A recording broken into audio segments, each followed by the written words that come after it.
Everybody is, all thought is broken up into bits, like this nation, this country, this industry, this profession, and so on, as they can't meet, right? And it's extremely hard to break into that. Now, the second, but that comes about primarily because thought has developed traditionally in a way such that it claims not to be affecting anything, but just telling you the way things are. Therefore, people cannot see that they are creating a problem and then apparently trying to solve it. That is, see, let's take the problem. What problem do you like? Pollution, or the ecology. See, the ecology is not in itself a problem. It works perfectly well by itself. It's due to us, right? It's a problem because we are thinking in a certain way by breaking everything up, and each person's doing his own thing, right? Now, therefore, the ecological problem is due to thought, right? But thought thinks it is a problem out there, and I must solve it. Now, that doesn't make sense because simultaneously, thought is doing all the activities which make the problem, and then does another set of activities to try to overcome it. You see, it doesn't stop doing the things which are making the ecological problem, or the national problem, or whatever the problem is. I tried to measure a little shore over around 200 times, and I never reached to measure the reality of the coastline. In fact, I reached only the understanding that what I was actually measuring was defining myself more than actually what I was trying to define, that it was defining more the tools that I was using than the coastline that I was trying to encapsulate. So the first thing we have to do in the long run is to look at our whole way of thinking, which has developed over so many thousands of years. I don't think it was the original way of thinking of the human race at all, but for many complex reasons it came about.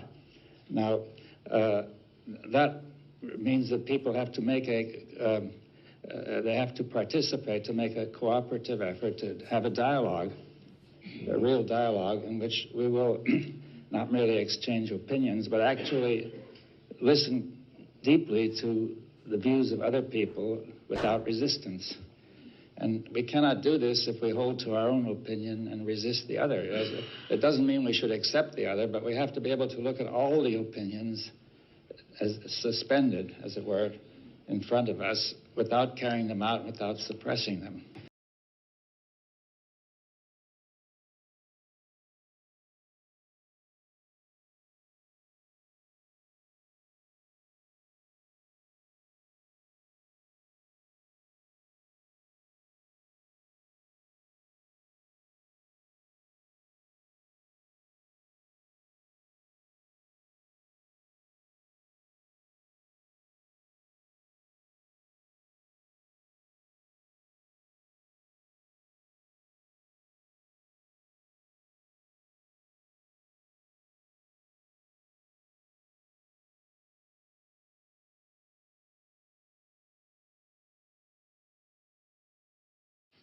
I think science has begun to replace religion as the major source of the worldview.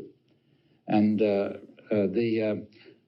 therefore, if science takes a fragmentary worldview, it will have a profound effect on consciousness. Well, science is whatever people make of it. You see, science has changed over the ages, and it's different now from a few hundred years ago, and it could be different again. Now, there's no intrinsic reason why science must necessarily be measurement. This is another historical development which has come about over the past few centuries. It's entirely contingent and not absolutely necessary.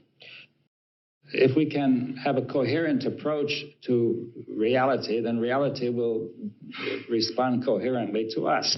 But nature has been tremendously affected by our way of thinking on the earth. Nature is now being destroyed.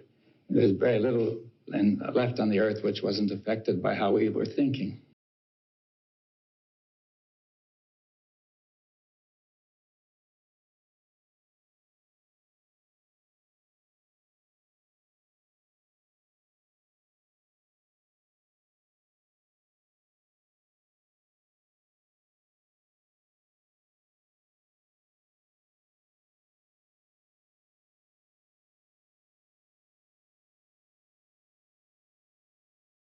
The earth is one household, really. Yeah.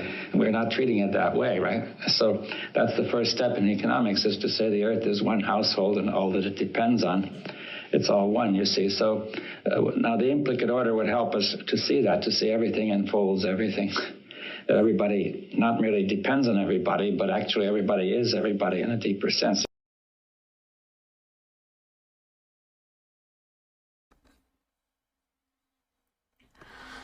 Hello, hello, hello. Welcome, everybody. Today we are going to talk with Raphael Coutin. He's a good friend.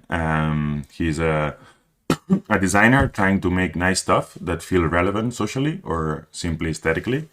He works at Big Design. He works also at Design Academy Eindhoven as a teacher, at Plugging City, and as a guest lecturer at Vilnius University. Hello, Rafi. How are you? Hello, everyone. Yeah, I'm good. Thanks for the invite. Yeah, you're welcome. Of course, I would invite you. Of course. Long time no see. Yeah, a long time no see. Well, I mean, this year at least I went to the design week. It was like 5 years that I haven't like stepped on Eindhoven, because you're in Eindhoven. Yeah, that's true. Yeah, I'm in Eindhoven. It's gray and rainy, so I'm here. It's green and rainy, like always. Say something that is relevant. So you say that you try to make nice stuff that feel relevant socially. Well, what does that mean to you? Well, when you asked the question, I was like, okay, well, how can I summarize this without being like so bombastic? And it's just like, yeah, we do a lot of temporary intervention on the urban space, and a lot of interiors and the products. So I was like, yeah, I can do that. Like, yeah, when we do something outside, we try to do something with the community there. So we try to have like some kind of impact socially in the environment, positive impact. And most of all, yeah, when we design, we're nice to make stuff that looks nice. That is just simple. Sometimes we forget, like especially with Design Academy, where you want to do something, always with a lot of content, a lot of things, then sometimes you just forget that it's also a manifestation, also needs to feel good, be nice, and feel good doing it. So you say that well, we met at Design Academy almost like about 2012. We studied together, actually. We studied in the Department of Social Design. What is social design to you now, Rafi?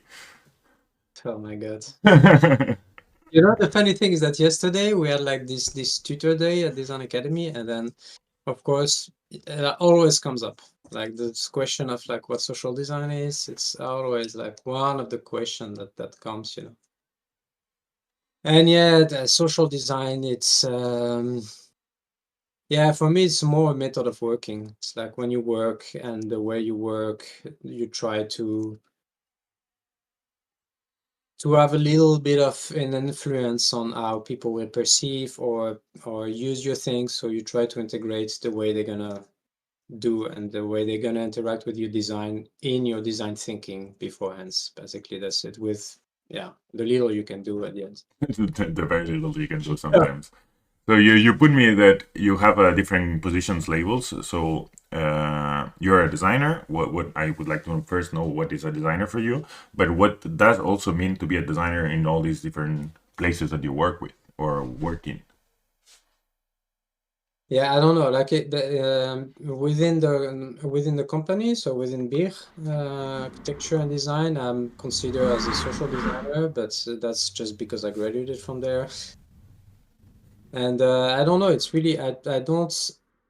Yeah, I think design is quite general for me to be able to identify two different type of work that comes. So like if I do. Like now for Design Academy as a teacher, I'm more specialized in exhibition and spatial design. So that was also one of the things that I did in my practice. But if I start doing like, yeah, I'm a spatial designer, then what about when you do something, an object or something different, then it puts you in it puts you in a frame a little bit. So I found it a bit difficult to phrase. And then if you do like, your social design, then immediately it's only about like systems, it's only about like interaction and creating workshops and doing this. And it's like, no, I don't do that so much actually. So At all. Sometimes. it's a bit like, okay, how do you, so I like just designer, because at the end of the day, where I found the most pleasure in my work is when I am designing the physicality of any concepts. That's the moment that you express the most of yourself. So you say that design. a lot of your work has been developing spaces and exhibitions, and I have a bit of a reference here that I remember when we were both living at Eindhoven. That it's basically the work that you did for the Henio Institute. You did quite some Yeah. projects there. Can you talk a bit about what you were Yeah, doing there? yeah. I did a lot of exhibition for the new institutes. Yeah, we started with this hack exhibition into trying to reuse an exhibition for a future exhibition. So trying to reuse the elements and things like this. And then that was my first like time that I really approach this exhibition field, let's say. And then slowly, for me, it was really interesting because the short time of an exhibition also allow you to be a bit more crazy in a way. You think the display, the chairs, the seating elements of an exhibition, or things like this. So you can experiment, And now when I do exhibition, I do most exhibition for Baltan, because the new institute, like with the COVID, I did lose a lot of opportunity, because I was like, it was the moment I was growing into that field. It was after the biennial, like I did like quite big projects. And then after the pandemic, like suddenly I was not visible anymore. So it went a bit down.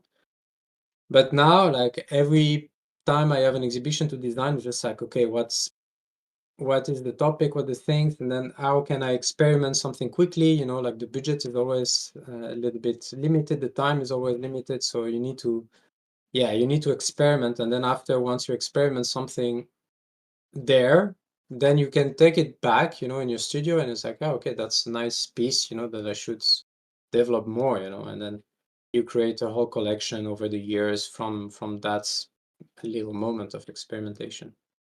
So that's why I like doing exhibition design.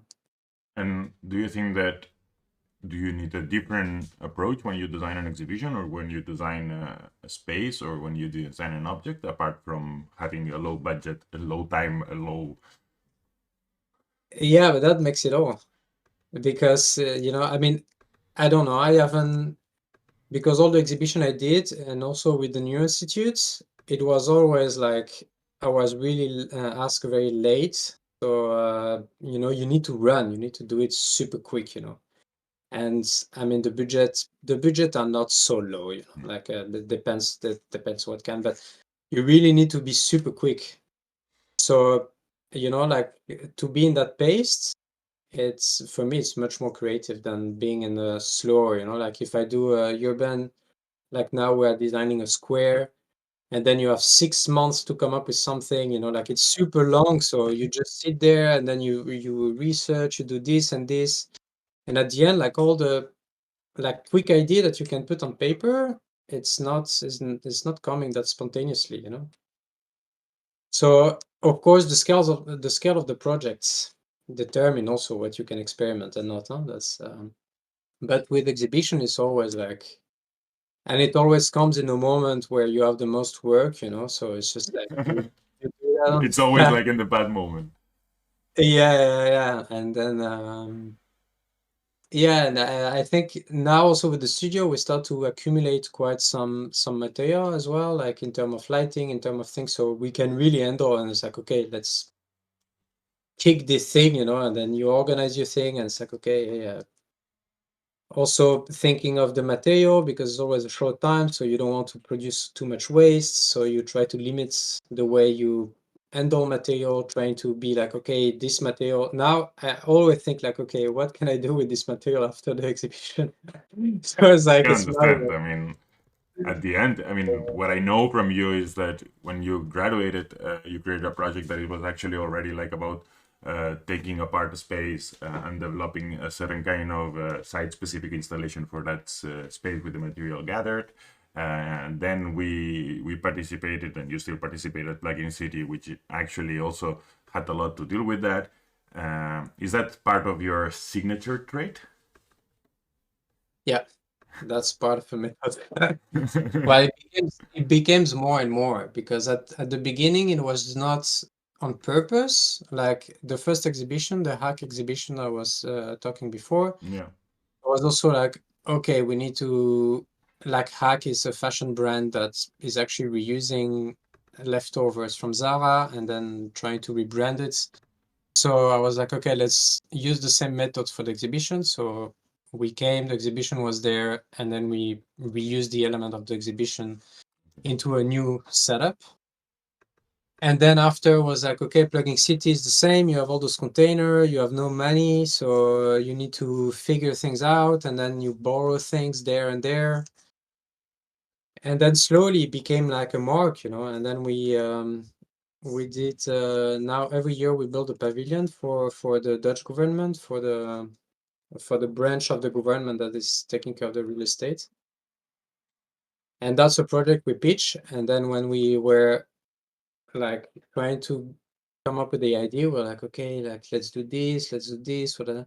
And then at one point it's like, okay, let's look at the materials we have now, like we have plenty of window frame that we don't know what to do. We have an old gym floor that is laying there, so we're like, okay, the best way is actually to start from the material and then to create the thing out of it.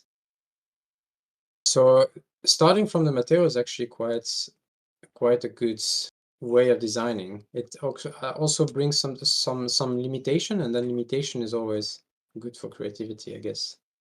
Yes. So, I like the.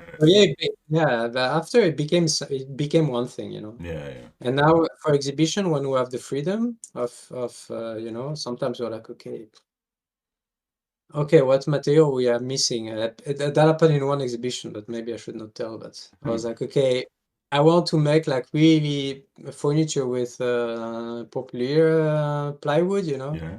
Yeah, let's make this exhibition with that material. And you make the exhibition for 10 days, very good, like, and then after this material, like, yeah. But when you do these kind of things, you always like, or at least for specifically for Plugin City, you manage to have time to make these illustrations that people are seeing actually. In this case, I was showing the grand opening of the 21st of September 2018 of Plugin City. What this part that you do and you enjoy doing has on, like, why you do it, like why, what is this happening, why?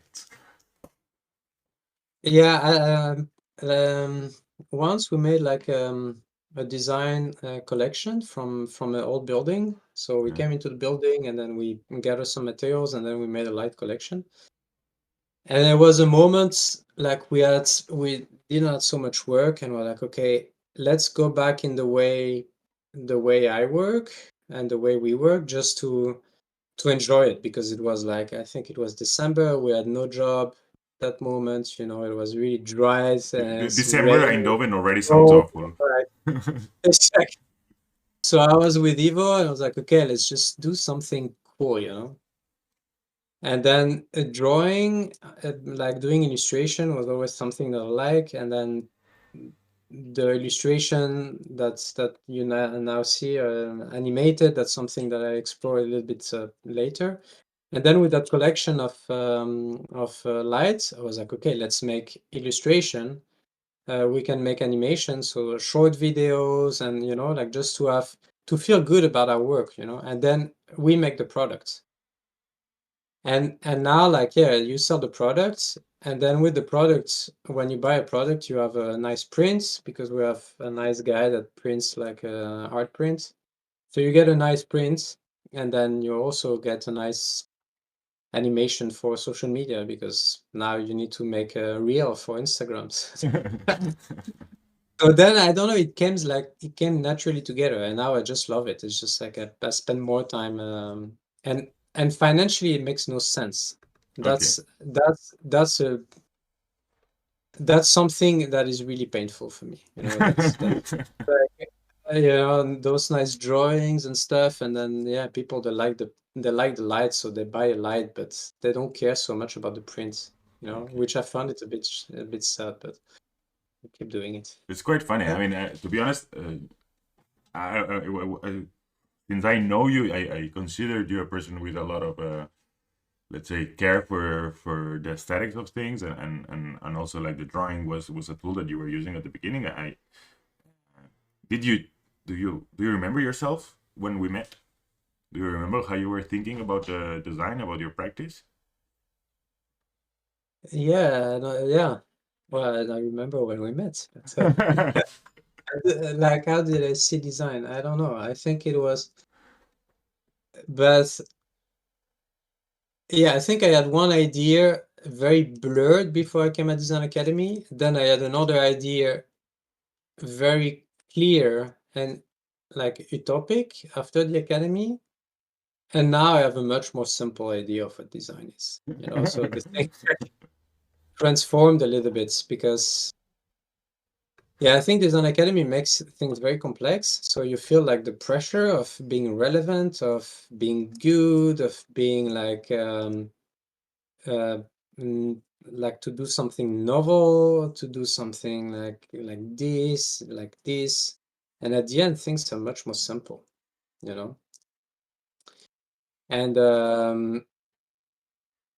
I think that's why like the way you do drawing, it's much more simple and it's much more direct, you know. Like I also do a lot of drawing at home, like charcoals and stuff like this, a bit more artistical. And you question less, you know, like you just make it and you want to make it nice. And sometimes in design you have to go back to this, you know, you have to go back to something. And I remember like Rian, our mentors, Yeah, Macking. our mentor, like at one moment I was completely stuck into the thesis, and she was just like, Just one "Yeah, just moment, do." Rafa. Just one moment. Yeah, that was a very big moment, like really stuck, you know. The other one you're just stuck, you know, because so. And she was like, "Okay, let's stop and just draw like big drawings, you know." And then I did that for a week or two, and yeah, it feels good, you know, like it goes. Yeah, you need to empty your mind sometimes. You need to just put things on paper. So drawing is a bit of a way of doing this. It's just that yeah, now I do it physical with charcoals, and then on the computer I have a bit that feeling when I animate. Like when I animate, I feel this excitement. But when I draw on Illustrator or stuff, I don't have the. That's why now I'm thinking of the iPad. You know, maybe the iPad will bring that back We'll get rid somehow. I think that it has a like definitely the tool of Illustrator is not like direct, the hand movement, all these kind of things. I mean that's why iPads and all these kind of things are so successful, because at the end for illustrating it's amazing. I mean yeah, for me it's something Yeah, that if yeah, you yeah, really for use sure. it's worth what it costs, to be Yeah. honest. And it's funny because like also with this whole AI new tools and stuff, like I was thinking with Evo, it's like actually we are going back to the basic, you know, we are going back to crafts probably because you know Midjourney is creating things that are not rational at all sometimes. So if you want to materialize it, you need to go back to a certain craft, you know, a certain uniqueness, you know, like in some illustration, of course, I'm Yeah. a bit I'm doing speculation now, but and then with all those tools like the iPad, like the you know the old-fashioned way of doing is also coming back. So I do feel that in all those new tools, you might have an opportunity to go back to this like sensitive approach to creativeness somehow. Yeah, to be honest, Uh, since I got the iPad in 2016 or something like that, I haven't done a 3D. I use sketches in iPad, and I use map, like I do blueprints in iPad for the craftsmans. and because when I realized that if I was giving them like a 3D or like a super strong AutoCAD something, they always were having a lot of issues. And instead, with an Illustrator, that it's much more, it shows much more what you want to do. In a sense, you can actually fake it a bit more. It talks better to them also, because it's also the Yeah, way that they are actually normally engaging with the drawing. And I think that yeah, it yeah, happens. yeah. No, that's very true. Yeah, yeah. Sometimes we make things too complex, you know. So Yeah, that's yeah, indeed. So to go back or against complexity, one of the references that you showed to me, uh, um, I mean, you give me names that I'm not going to be able to pronounce, to be honest. I don't know, just say it yourself. Sylvain Tesson? Or... Sylvain Tesson. Ah, Yeah, I said it quite good. yeah, yeah. Yeah. So explain me a bit why you chose Sylvain Tesson. Yeah, I don't know. I was like, what kind of things outside of my field, you know, and then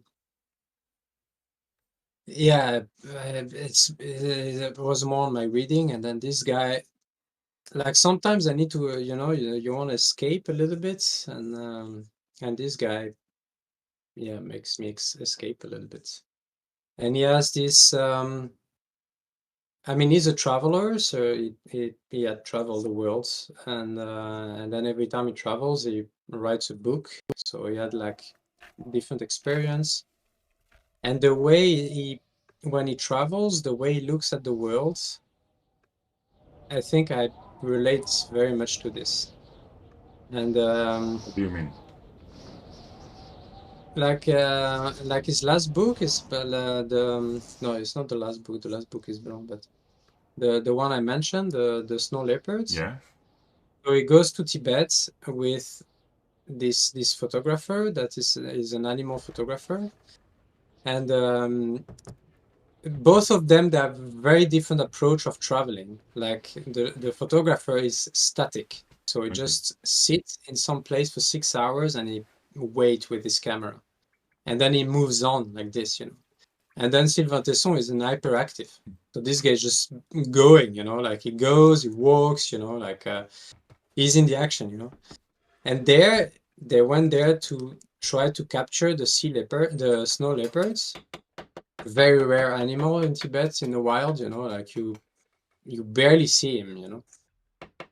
And he goes there and then he learn how to wait, you know, and then you wait and you wait, you know, and then in all this waiting, you look also at the wildlife in Tibet, and then you see like how actually animal life has been completely controlled by human, you know, like those animals. I don't remember them. The yaks. Yeah, yeah, Yeah. yeah. Then you have the real wild one that are not approached by human, you know. And it's very funny to see like how all animals been like completely controlled by human, and then it represents certain form of society. And then this guy waits and waits and waits, and then in one picture afterwards, they figured that it was there, you know, that they just didn't see it on the moment. Oh wow. And then, I mean, they did see it at a little bit later, but like there's one image that this guy took of, I think it's an eagle or like another bird, like on the rock, you know. And then when you look at the picture, when you look deeper, you see that it's not the mountain that you see. I mean, you see the mountain at the back, but at one point you see the head of this snow leopard. And the guy took the picture and didn't know that the animal was there, you know. And this thing is so like, and then this guy waiting for hours because, you know, like they knew that it would come at that point, you know. They wait, and suddenly this animal appears, you know. And they're suddenly like, you know, it looks at you and it doesn't give a fuck, you know, like it doesn't even see you. And there, like for him, it was just like the way he writes, like this experience of, you know, they don't care about you, you are nothing, you know. And they are like in their thing, you know, in their some kind of wellness, in their and that puts you back in a certain position as a human, that you always think that you are like center of everything or whatever. That's So I don't know, like if and it drops those little political statement in the thing. This guy is amazing. But the video you show, it's for another book when yeah, he yeah. I spent saw. 1 year in Siberia in a cabin. Also for Does his approach can teach or teaches you, or I don't know? Do you use it as some kind of inspiration for design? I think more of as a state of being. I think it's Okay. more that's what he shares, because I don't know. Yeah. And it's always very, because he knows that also he doesn't want to, he wants to share the experience more than trying to bring people to travel, because some of the people that cross the world, they're, the people want to do the same, and this guy knows that there's a limit, like this stupid tourism of, trying to look for things, like, so he shares like the essence of it, like, and then this kind of things makes me, when I read it, I'm going away with him, That's so nice. I think it brings this, and then it brings like another state. So after it, it clears your mind from all our little worries here about design. So I think that free up mind, I think it's quite. I have one other guy like François Sruiten, like he's also Rafi, I cannot doing. write from what name did you say? Yeah, François. I mean, Sruiten. I knew French in a moment in my life, but He's Belgium, so that's why it's Sruiten, Satan. Okay, okay. And this guy, like his comics, like he draw like comics books, and it's so, I mean, his drawing skills are just amazing. And that's another guy that when I need inspiration or something, I just look him up. This looks like Like your drawings a bit. I mean, I can tell that there's a sort of sense of inspiration there. yeah. For me, this guy is a genius. It's kind of a European comic style. Nice. Yeah, totally. And he has like all those weird stories. Like he works with Peters, that is doing the story. Mm-hmm. And I don't know, there's one where the guy suddenly wakes up and then his shadow is colored. So like you can't go out. Your shadow is colored. It's weird, like, so this guy You're always a fucking weirdo. black stuff, like trying to make it.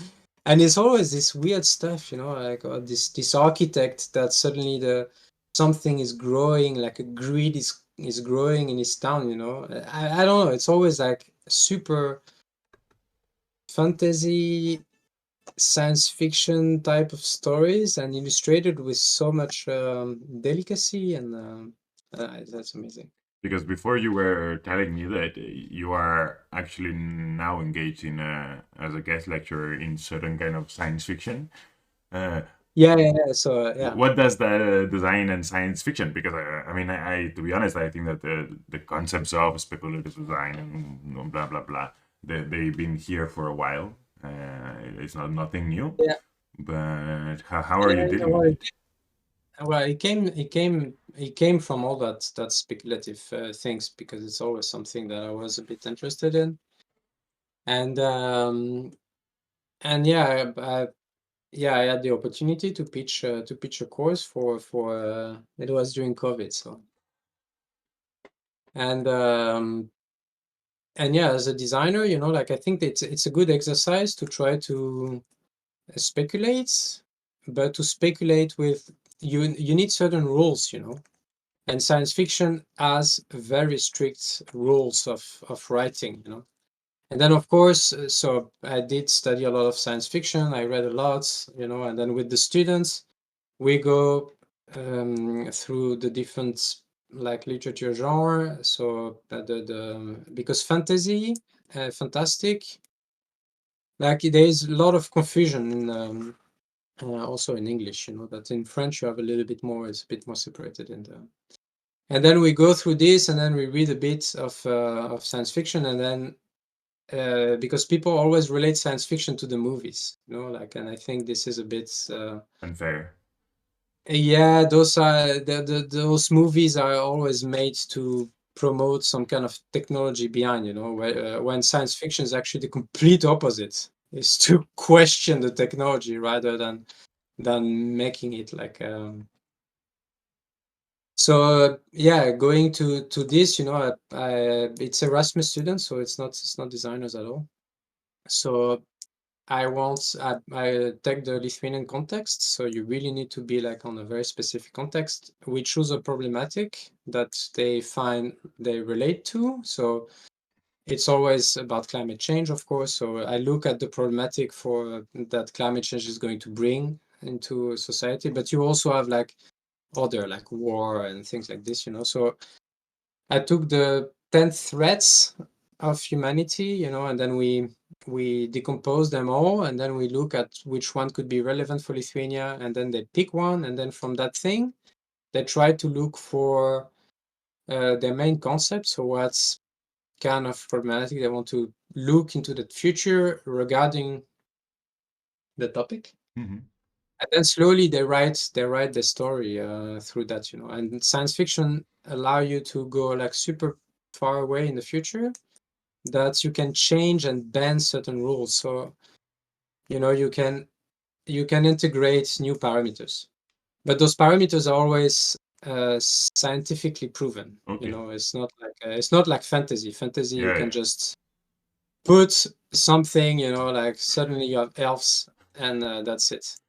Or vampire. You know, vampire is very good because vampire is fantasy, but the zombie is science fiction. Because the zombie, Yeah. What are you saying? That yeah, zombies are scientifically proven. no, I'm not saying this. It can be no, it's not scientifically proven, but it can be backed up with some kind of pseudoscience. Yeah. So there is a disease, there is something up. Space traveling, yeah, you do this electron with this and this, it works. You know, it's like this pseudoscience that prove that something can exist. Okay, so you're doing a bit of the design work. Like, I know a bit of this and I invent all of it. Yeah, exactly. But that's why that was the best science fiction writer. I actually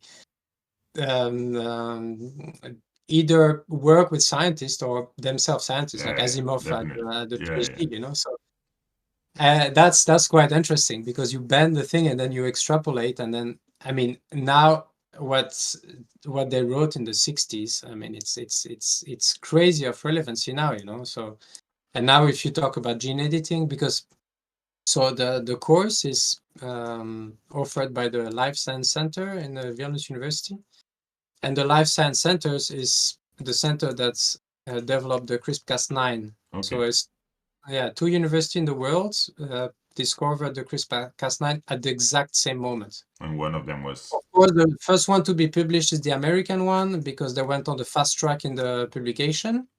It's true story, and there is a whole book of how CRISPR-Cas9 has been developed. And the American university fast track everything up. You get your publication, and then the Vilnius University, they chose another journal. They had to review the paper, so it took like months later. And who gets the Nobel Prize? Of course. Let's go into the critique, yeah? Yeah, but the Vilnius, they got another prize. Like the year after, they split the prize with that. But the funny thing is that so this whole gene editing, that is like scientists say like this is the new revolution, you know? And this was from that thing. So that's why this course was really like accurate. We're like, okay, now the future of Lithuania, like, you know, if you can extrapolate, the technology is there. It's from that same university. Nice. So it was quite a lot of students are using it, and it's quite nice. It's a good exercise, you know, to try to look and to forecast and to foresee things in a very and a bit more, okay, what are the different factors, you know, like and how are you dealing with the critique, like the because at the end, I mean, to be honest, if you say that you looked a lot at speculative design or whatsoever design, science fiction, um, gene editing, like how you deal with your own bias on these critiques, because at the end it's I imagine that you have your own opinion. So with the Yeah, of course, but that's exactly why I'm doing it. It's because I have this super nice science fiction writer. Fuck, what's his name? It's a French guy. it's always French. I'm not surprised. And yeah, we're really good. There are not so many countries that actually produce a good science Yeah, fiction. say the French. Ah, fuck. This is slipping my mind. Anyway, and he says like, now it's a very important tool, science fiction.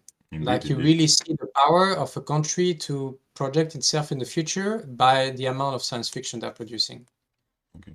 And it's like the big problem in nowadays is like science fiction is completely taken away by the techno fields. You know, like with Google, with all of this, they project this idea of the future. You know, like super techno centered, where their tool is in the center, of course, because it's private company. So I'm like, okay, we have to arm ourselves against those narratives. And the way to do it is to bring your own bias as well.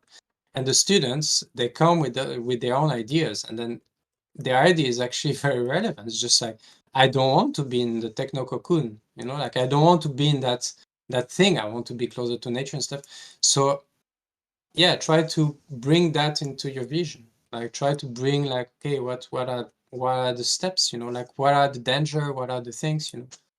And I think that's why it's a very powerful tool. So you come with your bias, and you need to have your bias because you have your opinion, and your opinion, because it's completely it's a narration, you know, so it's a storytelling. Yeah. So tell your own story.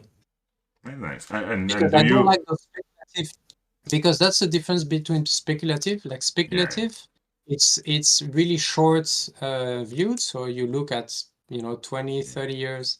Science fiction, you look at the technology in the present by like projecting super far away. So it has nothing to do of the future will be like this. But it brings a reflection back on the way we use certain technology. And what kind of a design, let's say, characteristics or tools do you think that is more useful for them? For the students, you Yeah. mean? Like as a designer? Or whatever they are, writers or something. Do they have to visualize, maybe materialize? Do they do mood boards, maps? I don't know. Yeah, they do. I mean, we work, of course, it's an online course, so we do everything on Miro, and then they come with reference, and then they help them to write the stories, to bring some characters and some things like this, and then they write, and then we try to produce an image. Okay. So that's and then, but the most important and what is very difficult is really to have like your main concept, your main idea, and to bring that, you know, it's like, okay, with that thing I want to say this, and this is very difficult.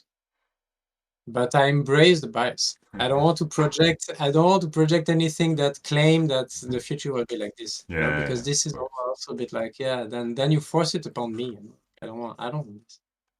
So you work in as a guest lecturer. You work at Vic. You work at Design Academy. You work in a lot of places, actually, Rafi. You work in a lot of places also where you collaborate with people, and not only with people but also with institutions. Do you take different roles yourself, or how does? Of course, you take different roles established. Let's say you sometimes are more designer and sometimes more whatsoever. But do you change yourself also when you're in this position? A little bit, yeah. I mean, it was more at the beginning, but now I feel that it starts to merge a little bit more, you know. So what I develop with the student and the science fiction, because it's also very new to me. So it's also a course that I do with the students, you know. Like every year, I develop new things, I learn more, you know. So it's also quite interesting, and those kind of ways of working that I try to do with the students. Sometimes I bring it back to the work, you know. So we did a few We did one project with the train. We created the train in a neighborhood. I think we have a video. I don't know if I put it on my I don't think it was there. YouTube. I will look for it. Yeah, or maybe it's on the website. It's called Arstaban, and that was very In your yeah, I don't website. know. Let's see. I'll send you the link.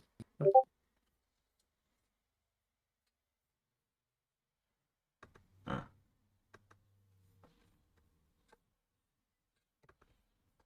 It's So actually on the website of Bir. It's not just that thing. let's see this video. Yeah, and this this was also I really used the same technique. So first we identify it was for a neighborhood in Eindhoven, and then I define like 3 type of problematic that we think it's important to work upon. And one was like the wild nature. So try to reintroduce wild nature into city, and then we try to express this through, like climate resilience, resilient neighborhood. Then we look for technological sovereignty. So we looked at also the use of technology, and it was at the moment where the 5G was starting to be fucking developed everywhere. And it's just like no one has calculated the ecological impact of a 5G. So it's just like, okay, you develop a shit like this. I mean, a shit is very good, and then they sell it as you're gonna be doing surgery in a fucking asshole on the world. Like no one does it. Like if you want to do surgery on, like you have a fucking cable, you're not on the 5G. Anyway, so I was like, okay, this is important to have this, and the last one was like. A social resilience to create like small community that are not like spying on each other with drones and stuff like this, So we were like, the neighborhood is quite well defined. So we're like, okay, let's introduce a train, and then a train will go around super slowly. Oh, yeah, it's so nice. It's almost like I know. like oh my god, like the moving castle. Exactly. Yeah. It has something like medieval. I don't know why that look is there, but it just came. And then it was like, this thing is turning super slowly, so it goes into all the places, and there you have like you can pick up your package, you can throw your garbage, you can like you have all the essential service, and it's always close to your place at one point in the month. So we were like working on to that level. And then of course everybody loves it, and then in Netherlands they're like, okay, so now can you propose something that we can do? And I was like, yeah, well, this is the problem with speculative design. It's really nice to do, but you cannot spend like 100 million euro into making that train. It doesn't make sense. But I think that it does make you think about how could be the future and what is the role of design. And for that, when you approach these kind of projects, not only this, but also the one that you were saying before at the Square, so when you work for clients, let's say, how do you approach these clients? Or is that they approach you? How this process works?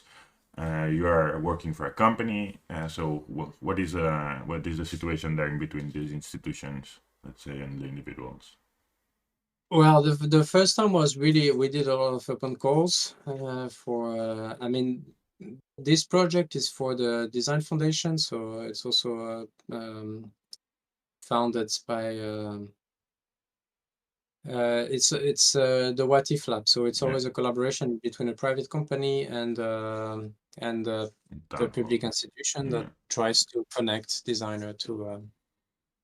So we did open call, and then after we started to be asked directly to participate in the thing, and then slowly, like we became part of the landscape of designer in Eindhoven. So now we got approached a little bit more directly with these kind of things, and it's always very difficult to articulate like a great vision and like something that is nice and the shock to reality. And I think the shock will be harder and harder because people have less and less money, you know, in a sense that now you have to spend money on defense and food. So, you know, to have a nice. Yeah, yeah. So that will be more and more difficult, I guess. But there's always like that's why we develop this very great vision, you know, and then at least they want a little bit of it. So of course, and then you downscale and then you can do something. But because one of the things that I wonder is because at the end, I lived in Eindhoven. I know more or less what is the scale of design there compared to what I see where I live in Barcelona. How do you see the institutional help or the design culture in a city like Eindhoven? How do you see it? Because you have a very specific point, let's say. I mean, you're not the arty designer in Eindhoven trying to make a living out of pushing clay into a strange shape. Just saying. Yeah, no, that's for sure. Yeah, I think like all those institutions, they really helped at the beginning, you know, like to get you started. And that's why, you know, we did a lot of open core first, and then slowly you get into a position where other actors are starting to come, you know.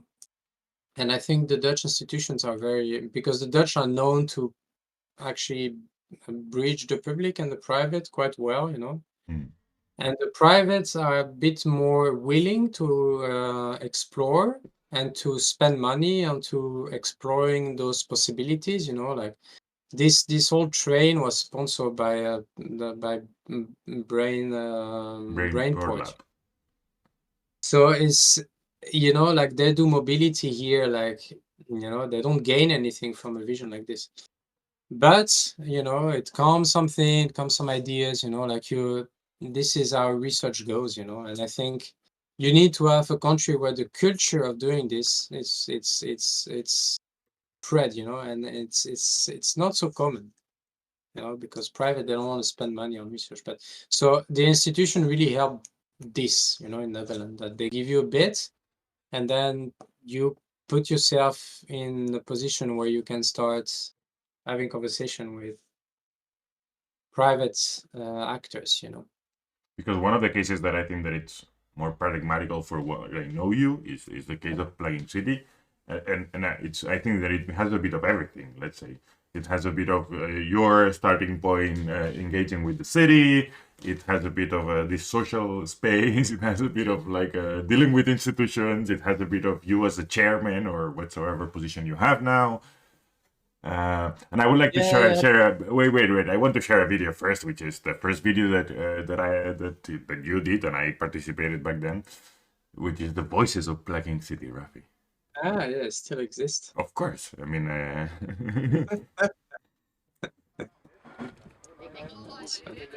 it's funny. It's a funny video. I enjoyed it a lot that time. I want to share it because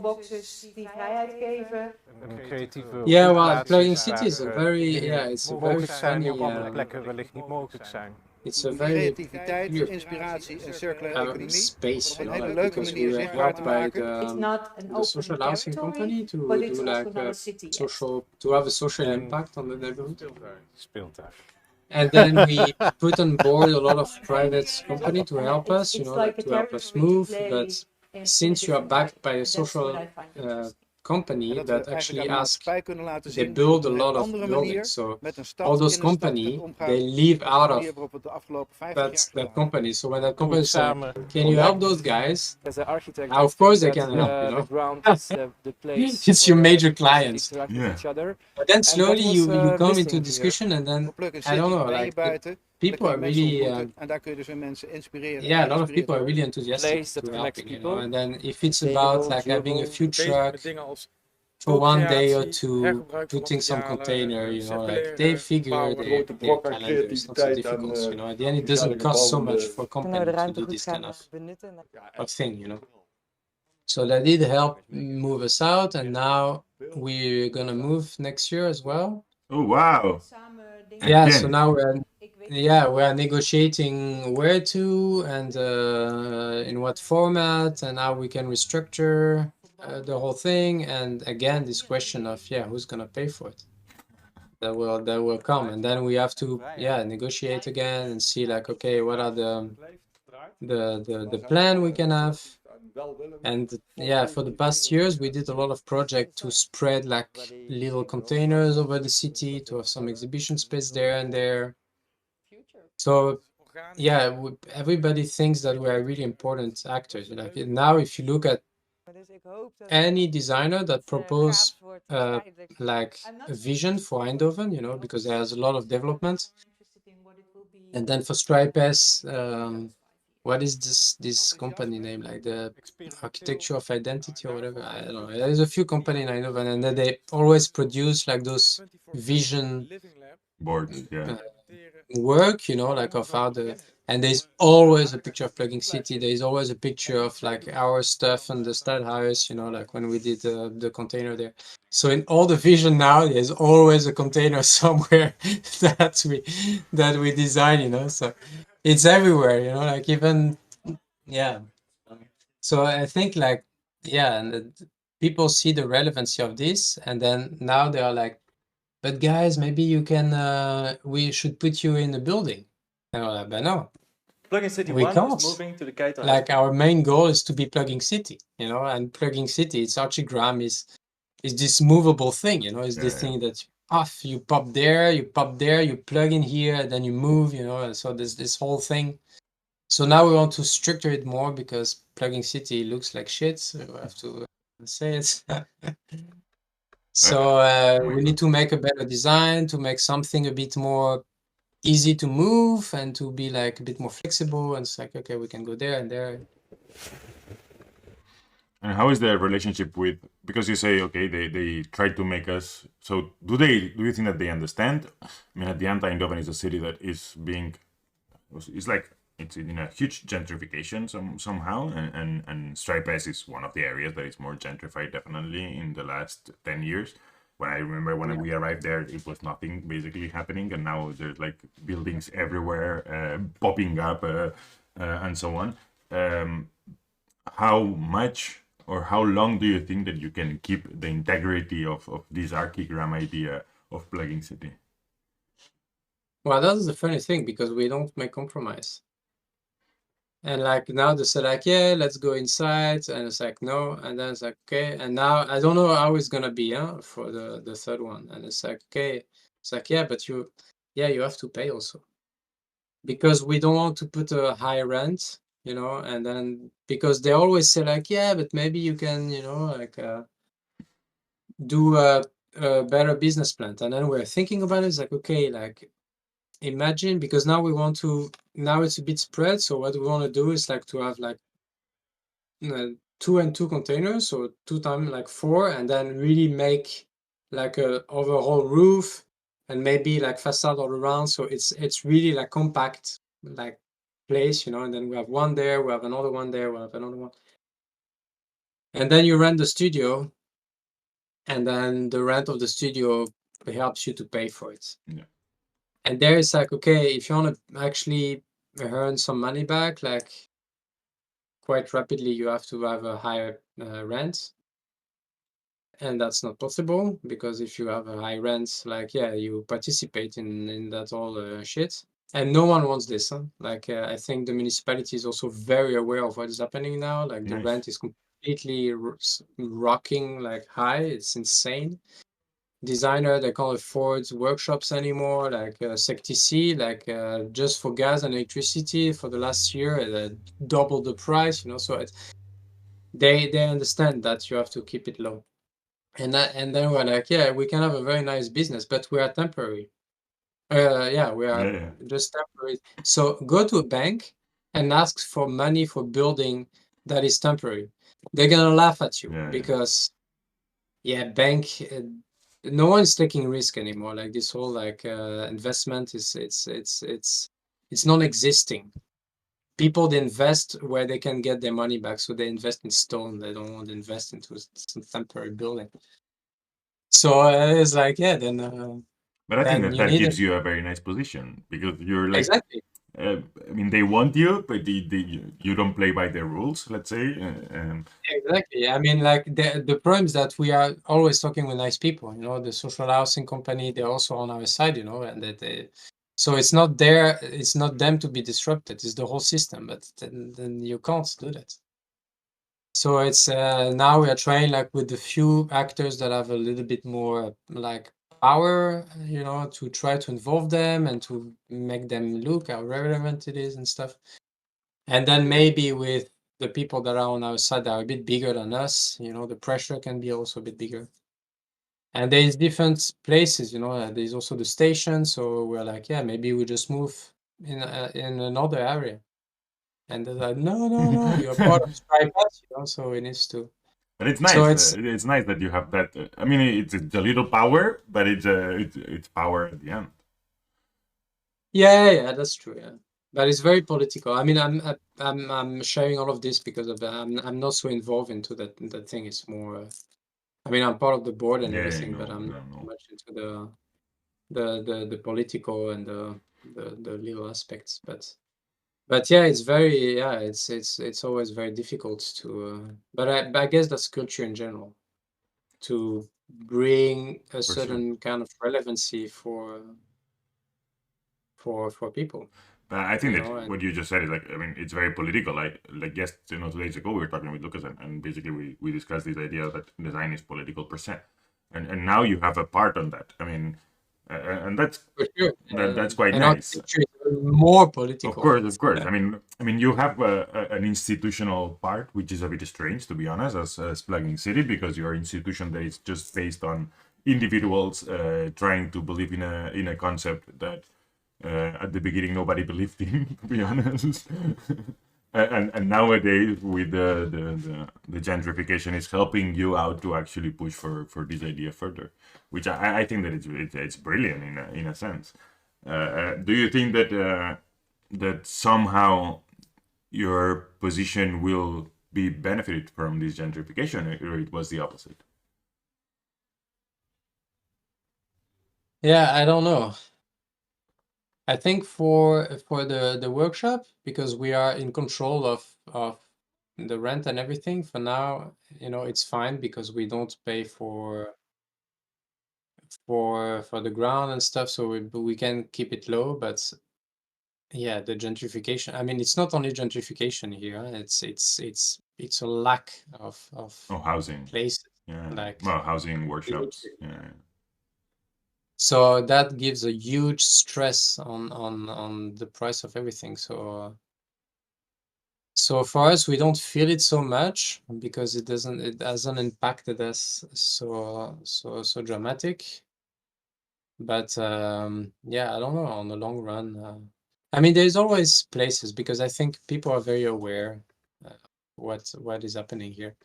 And ASML is I mean, it's the Silicon Valley here. It's the same. We have the same problematic. It's just that here, it's at least it's controlled. There is a state, you know, like in the Silicon Valley, it's just war, and then teacher they sleep in the car, and that's fine.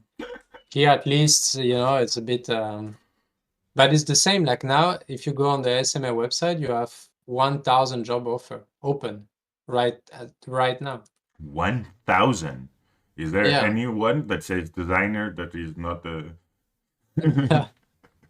You have like crazy name. Last time I was like scrolling through, and you have like things that you didn't even know that existed. I didn't say. No, I think it's a bit of a shame, but it's something that it had to happen. I Yeah, wanted it's blowing up, and then yeah. to bring a bit down the level on the political level and go to something more mundane. And I'm asking this to everybody more or less. So, what is your favorite meal? Or what is your favorite food? What did I? Yeah, I write this pasta.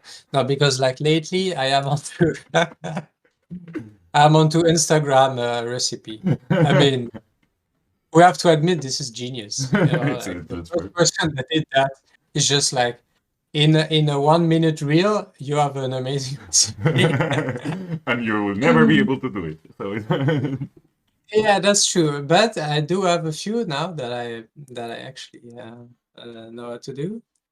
So I discovered this lemon pesto, and like Auste, she's like a huge fan of it. Like every time it's like, oh, let's do the lemon pesto. I'm eating lemon pesto once a week. But I think it's good. I mean, I think Yeah, you enjoy but food. I do, yeah, and I'm doing more and more stuff at home as well. And now I do kombucha. Ah, nice. I want interesting. So I do kombucha. I have a juice maker, so I do a lot of juice. I'm a super hipster. But wait a second. With the kombucha, I'm interested because I do bread. I have my sourdough home. Yeah, bread is my next thing. Last time Julia, she came, and then she came with her own bread. And also was like, okay, next time we see Julia, we have to get the sourdough. Yes, it's amazing. It's an amazing process, and I think that for a designer, it's something that it's very pleasant. You have like something that you have to feed, which is a living entity, and then you just do a few work, and then you just like have amazing bread that you eat.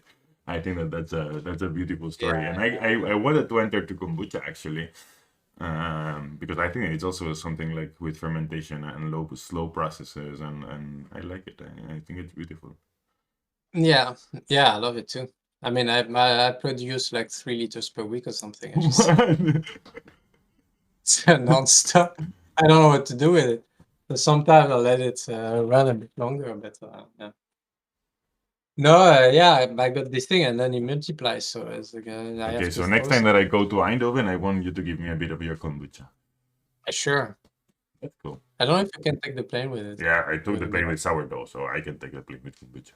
Yeah, but you have water there. You need I you will need send it with the 100. backpack, not with the carry-on. Ah, yeah. There's two more questions that I want to ask you. One is the one that comes from Lucas, and since you didn't see the other video, I will let it till the end because I think that it's a nice ending. But the other one was about that you in the document you said not sure where I get this question, which was basically what is the best moment for creativity for you?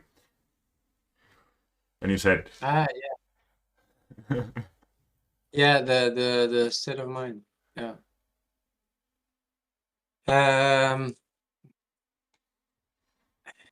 I don't know.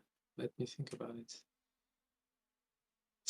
Yeah, I think like when I was talking about like the reference, with Tesson or Schouten, like after that, there's always a moment where, like I want to do stuff.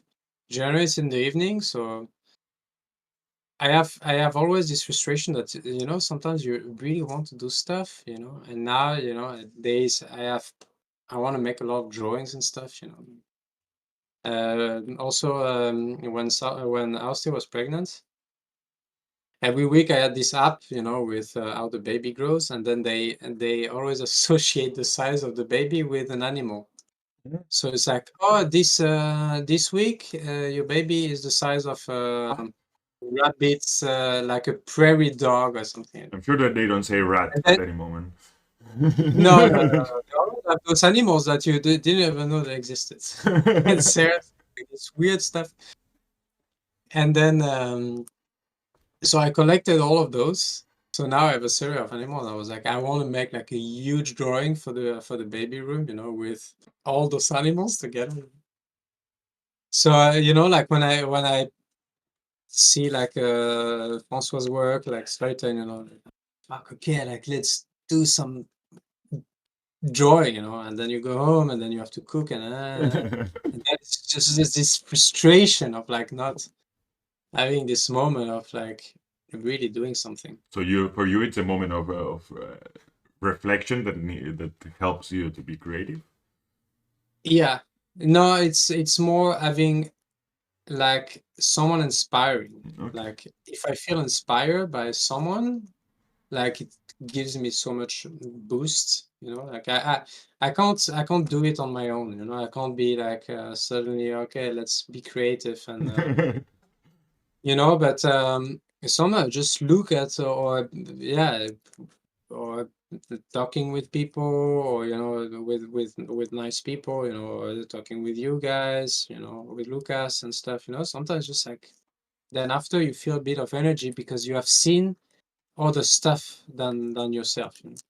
And I think with the comic books that energy comes a lot from drawings for me. So when I see a nice drawing, I feel like shit. That's gives the me thing. something. I That's want the to do thing. I want to do it as well. You know? Yes, I can imagine. That's But what is creativity for you then, Rafi?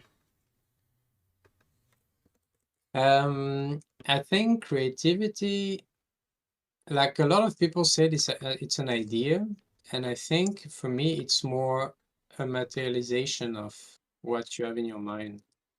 Okay. So The yeah, materialization or the ability to materialize? yeah, the ability of materialize. Yeah, and the way you do it, that's the way you can see the different type of creativity, let's say. But yeah, I think that's really true for me. Because generating ideas and stuff like this, that's another form of creativity, but I don't associate so much with this. It's not so much, you know, I found much more creativeness into, okay, if someone has a nice concept or something, then I work it out like really good, you know. And there, like, you know, in all the detailing and how to phrase it, and that's where I find the creativity. But Right. So now it goes the question of Lucas. Let's go for it. So Lucas asked me to ask you, now that you had the opportunity to create something from nothing that is alive and it's a complex process that is called kit, if that changed your perception somehow on design, if it affected you somehow, to be honest, I think that is because he wants to have kids and he's worried, but that's in between me and you. yeah, you lose your creativity. Yeah, I don't know.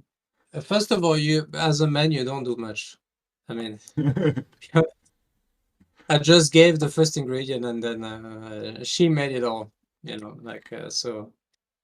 But yeah, it's very strange because I had like all a romantic idea of like this and that, and it's actually it's very. I don't know how to describe it. It's not like it's not very conscious. You know, like you know, sometimes like a few hours ago, she sent me a video of her sleeping, you know, and then you feel like this emotion, you know, like when she's sleeping with you know, like you feel this. But it's really difficult sometimes to just feel like, oh, that's my daughter, you know, like it's part of what I created, you know. I thought I would have I would have that much more, but the connection is yeah, it's going a bit differently to say. So I do have more creativity because I want to do a lot of thing um, like educational things for her, like you know, like all those cards, you know, with all the animals. I would love to draw all of them, you know, like to be the one that's, you know, and to have a nice drawing in a room, you know, like I made this little thing in wood, you know, where you have like the thing when she lays on the floor, you know, with Oy. so like all the things is like now I'm making an electric bike, you know, so I bought all the I What do bought you mean? You a made an cargo electric bike. bike for her, but she's like 4 months, No, 6 months. How much it's a cargo bike. So I bought a cargo bike for her? and No. I mean to carry her. And then I bought the engine, and now I'm placing the engine. I'm making the whole thing, you know, like and all the things that I can make for, you know, to do things with her a bit later, you know, like that's where I feel like my creativity have shifted a little So it bit. gives you a lot of energy actually to do things. And Yeah, but that always works for me. The more I do, the more I have energy. Like if I don't do much, I don't have energy. And now, like, yeah, you don't have fucking seconds, you know. I mean, it's not true. You do have a little bit. I don't like to exaggerate so much. I don't like parents that are like, oh, I have no time to do anything. Like, yeah, well, it's a baby, of course it takes time.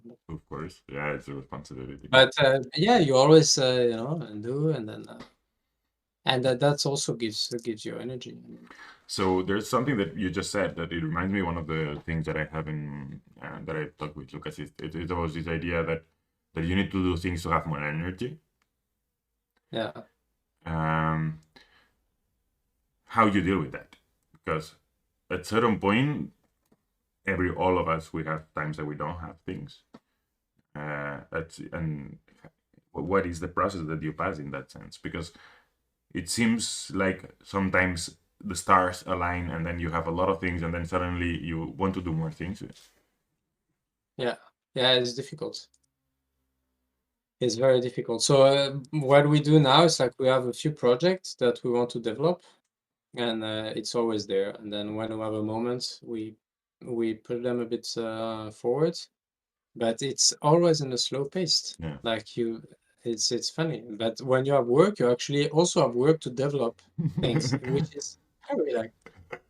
So what we do, and that's that's what I was telling with that light collection. Yeah.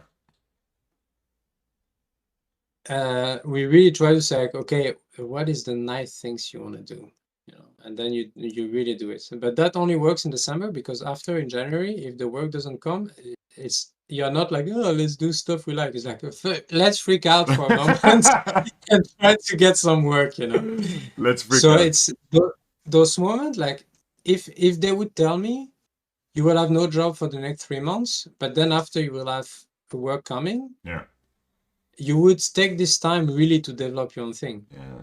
But now when you have no job, you spend like time into looking for something, and then in the same time you have less energy because you are not into like the process of like making, pushing, like, so yeah, it's really a moment where it's difficult.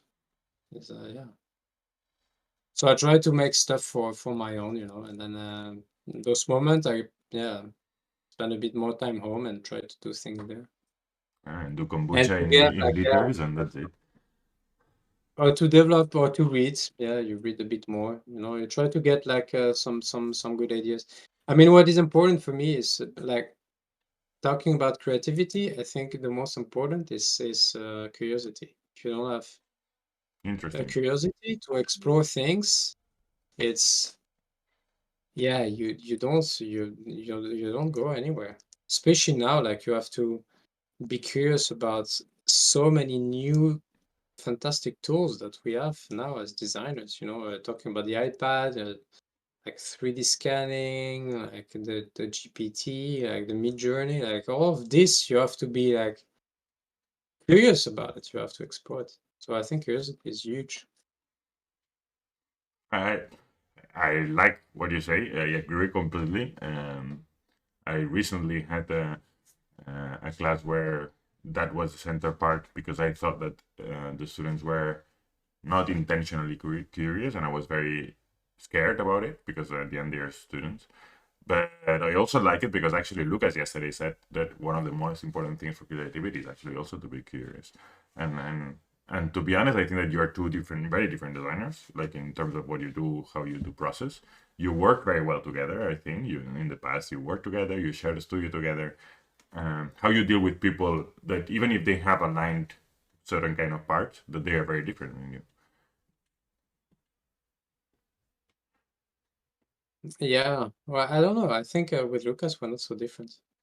Otherwise, we would not. I mean, we are very different in the way we work and everything. Yeah, that's what I mean. That's what I mean. Not in the goals or the thought, but the way you work, it's completely the opposite. I mean. Yeah. Well, I don't know, but you Lucas have is Ivo, you have other people. You can choose whomever. I just no, but I'm trying to with Ivo sometimes it's a bit because the goal is there, so we have the same vision. Okay. So yeah, the process, like whoever has the strongest idea of the way to proceed, you get it, and then you discuss, and then of course like you do some compromise and stuff. So with Evo, it works like this, so it's not such a problem because we both know we want to go on the same direction. Okay, nice. And it's it's a so you talked about it, it's clear, or it's something that you feel that you know?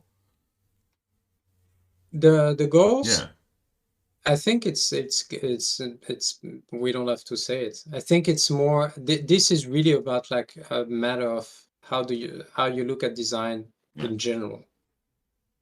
And I think as a designer we have pretty much similar ideas, like similar goal, at least from like from the design academy, like, or with you, like we know that whatever we do, like we are going to put our blood there, like it's a process of doing. We can't do otherwise. Yeah. So these kind of things, yeah, we know, and we want to have a good design. Like even if it's low paid, we try to phrase it and to frame it in a way that you're not going to lose so much, but in the same time you're not going to do shit. So it's always like this. Like now we're doing a bubble tea bar. And then it's just like, okay, the budget is quite limited. So we try to like go into like what is the good thing we want to do there, especially it's a bubble tea for teenagers in plastic cups, and in the same times it's great, it has like this pop, the things that we would never do, like colorful and stuff, and then we try to bring like something that we also like, the material that we like, to try to do the things as honest and respectful as possible. But so that works well with Evo. With the architecture, it's a bit different because they're also trained as architects, so they see things differently. And then I think architects, they have less, they have a little bit less of a stress than designer, because everybody needs an architect. Like with Evo, we call it the hairdresser profession, not to, but everybody needs to go to the hairdresser. Not me. Yeah. But I have to go. understand. And then architect is the same. You need to, like you need to have someone that is able to do a drawing, to put a permit. You have very specific skills that you ask an architect for. A designer is non-existing. Yeah. The guy that wants to make a bar has no money. He's gonna ask his nephew and do it. So like also with somewhere they approach you and then they take you as their nephew. It's like, can you make something like nice? And I don't have So money. yeah, so we are used in our profession to deal for that, to make like, okay, the only way for us to be useful is to make something with value, with honesty, with creativity, with all of these things. So when we collaborate with the architecture, there is a bit our clash, because the goals that are set are and the parameters are slightly different. So there it's matter of negotiation, like we negotiate like, okay, what is this, where is this, and that's also very interesting. No, definitely. That's I think that's a lot of nice things come with negotiations with people that think differently. But definitely, it's also quite nice to have somebody that works with you that you don't have to explain everything, because you know and you feel that there's a kind of a But it's definitely very nice. But in the same time, it's much more difficult. That's why we don't collaborate on so many projects, because otherwise it would be too heavy. But the few projects there and there, like then it works. But for a daily base, you need to be on the same line. Then goes, So that's why with Evo it works. It works like this.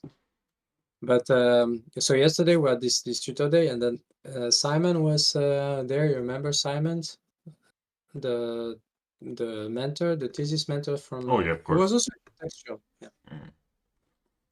And then he was talking about like, because we were talking about like the cultural diversity with the students, and how to deal with this cultural awareness and this different cultural background. And then he was talking about like a neutral the neutral space from I don't know who I think it was Roland Barthes or something that was defining like this neutral space, which is the space for negotiation. But And I really like the concept. but it That is just exists. like, sorry? Does it exist? A neutral space for negotiation? Yeah, like Or it's an ideal, let's say. no, it's more of a way of Okay. negotiating and Then I and understand. working. And it's not neutral in the sense it's passive. It's neutral in the sense that that's where you come for negotiation, an active Yeah, okay. negotiation, and to see like the boundary, because you know that you're not going to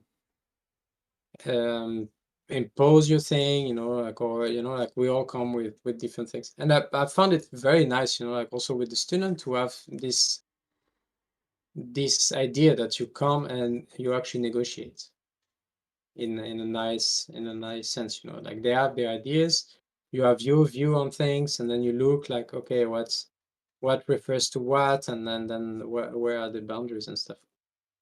I probably refer very badly to what he said yesterday, but it sounded super good. Yeah. No, but I understand. I mean, I remember with Lucas, you know, we are doing this Micro LSD, these books, and we talked with Roberto, the parent of Gabriel, that he works in social, Right. as a social worker. And he explained very much this, you know, and in a different way also he put it, but also he explained this idea of designing the context first, a context that would allow you to actually have a proper dialogue. And it includes understanding the other and understanding the boundaries of the other and the boundaries of yourself, because otherwise you cannot talk from a kind of an equal place. You're always talking from somewhere else. And I think that it's very relevant, especially in the case of Design Academy and probably in a lot of institutions where teachers are professionals and not pedagogues. And I think that that's because it makes a very different approach, I think. Yeah, that's definitely true. Yeah, like yeah. Okay. Yeah. Okay, Rafi, we've been talking for an hour and a half. I think that I think that's nice. I think that we can talk a bit more. But before we finish, if you don't have anything to say that you wanted to tell me, like insult me or say that you will come to Barcelona soon or anything like that.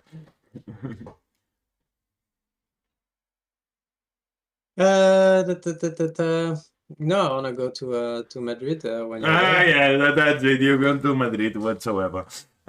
Yeah, because I know that you're going there, so that's Yeah, where we can true, meet. If I go to Barcelona, then for sure would also be nice. Oh, we still need to get some olives from. yeah, you can do it, but it's in winter, Rafi. It's not in summer. I'm sorry. Olives are in winter. I know. But you know, we have to prepare long ahead. Yeah. Now I have this new thing that I want to get a nice van and then to transform it into like place to sleep. But Yeah. so many ideas that you Too never many really do. ideas, Rafi. You have too many ideas. Start doing one. It's too many times to consume. So I would like you to ask you also, like I asked Aya before and Lucas, and I don't, you know, the person that is coming next, actually. No. Yes, you know, No. but you don't know who is it yet. No. So basically, next Monday, we will have Maria Puipa. Pupete. And Okay. I want you to think about a question Alright. to her. Oof. What can I? So Maria, just you can, while you think, I will talk a bit about Maria. So Maria was another colleague that when we studied together there. She's now actually she's in Vilnius. She's working there. Also, I think that she finished her PhD, or I'm not sure. Yeah. No, I think she still has 1 year to go. Yeah, she's doing a PhD there. She's working a lot as a designer for galleries. She's also doing a lot of curatorial work. And I hope that Raphael has something to say already, because I don't want to do something. I'm really I'm really bad in that, but maybe what could be interesting, because she really dig into traditional Lithuanian craft and design. Yeah. And would be nice that if she can define what is Lithuanian craft. Ooh, Right? but you know that she will No, kill me if I ask as that. one, as one image, you know, like what is the object that represents the most like a Lithuanian? Okay, I will do And something before you finish. What is the object that defines the most Raphael craft?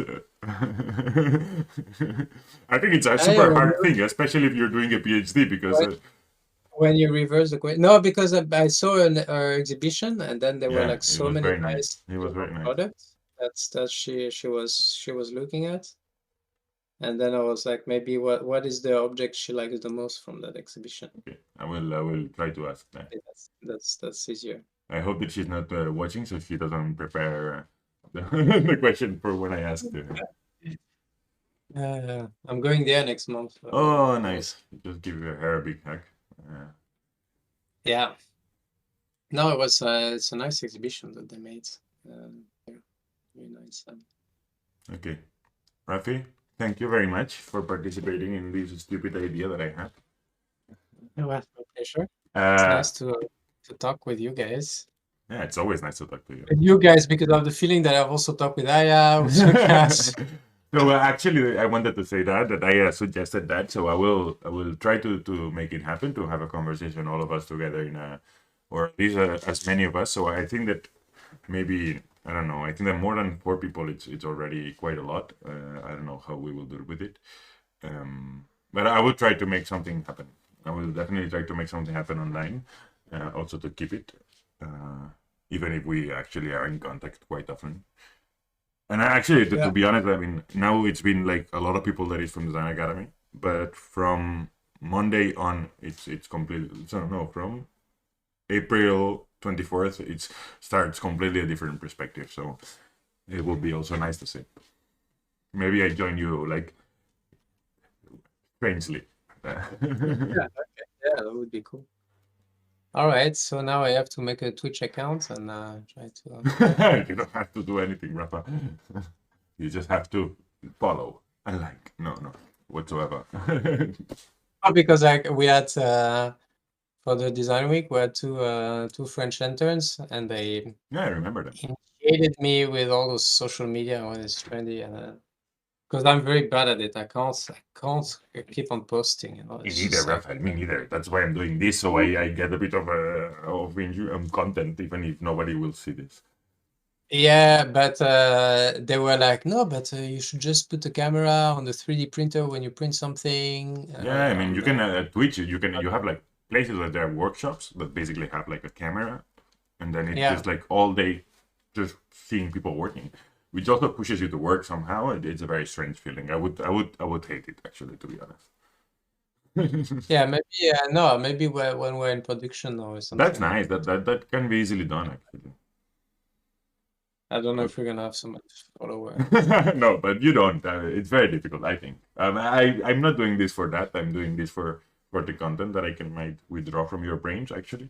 But it's always nice to see you, Rafi. I hope that you come to Madrid when I'm there, and we can have a nice tapas night with beers and talking about life again. For sure. And you have to see the little Saudi. Yeah, Saudi. If she comes, that would be beautiful. Yeah, I'll try. Okay, so bye-bye, everybody. Right. And see you next week with Maria. Ciao. Ciao.